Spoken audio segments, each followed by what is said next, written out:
جادوکانی رنگ است همه رنگ می فروشد دل من به شیشه سوزد وای همه سنگ می فروشد. با همه شما دوستان و مخلصان همیشگی برنامه های سامانه فرهناز لایف، به سهم همه بانوان و اپا و خواهران گرامی قدر من یک خوش خبر دارم.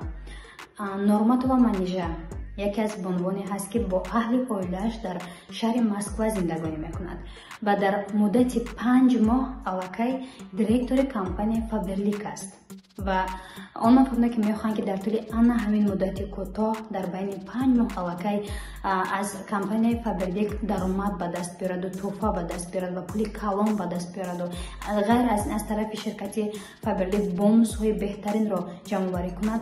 پس انا همین اپای منیژه بانو که خود در بین 5 ماه انا همین دیرکتور شدن را سزاوار گشته است، پس تمام بانوان را میخواهد که به کار دعوت کند و خودش مخصوصا به آنها کمک کرده آنها رو تا به انا همین دیرکتور شدن در کمپانی فابرلیک برساند. پس معلومات بیشتر رو از خود اپای منیژه بانو بگیرید. هر آن چیزی که هست برای شما کمک میکند، میتواند که در مدت کوتاه هم پول به دست بیارد، هم توفا و هم از طرف شرکت فابرلیک بونوس های بهترین را صاحب بگردد.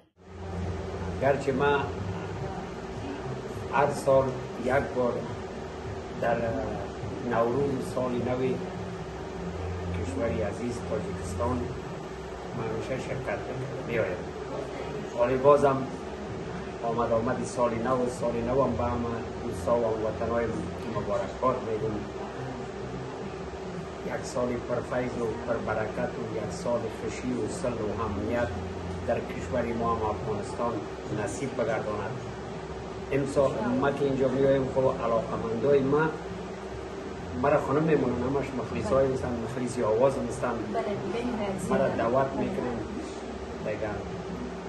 امروز خوشبختانه با شما ما را دعوت کردیم اینجا رستوران اسنا تاریخ 17 انشاءالله رحمان که به خاطر مخلصا و علاقمندایم در تاریخ 17 در این رستوران اسنا خدمت میکنم. همه ما و شما انا همین استادی مهربان را انتظار نشوید.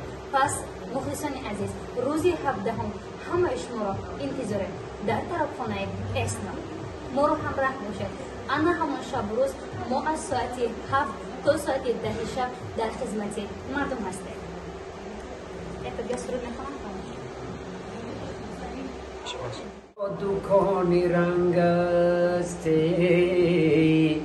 همه رنگ می فروشد دل من به شیشه سوزد وای همه سنگ می فروشد دل من به شیشه سوزد همه سنگ می فروشد با کریشمه نگاهت وای دل ساده لوی ما را چی بناز مهربایدی چی قشنگ می فروشد چی قشنگ می فروشد چی قشنگ می فروشد. جهان سپاس. برو دیگه سلامت باشد، زنده باشد. فرصت رو از دست ندید. روزی 17 مرحمت به طرف خانه انسان.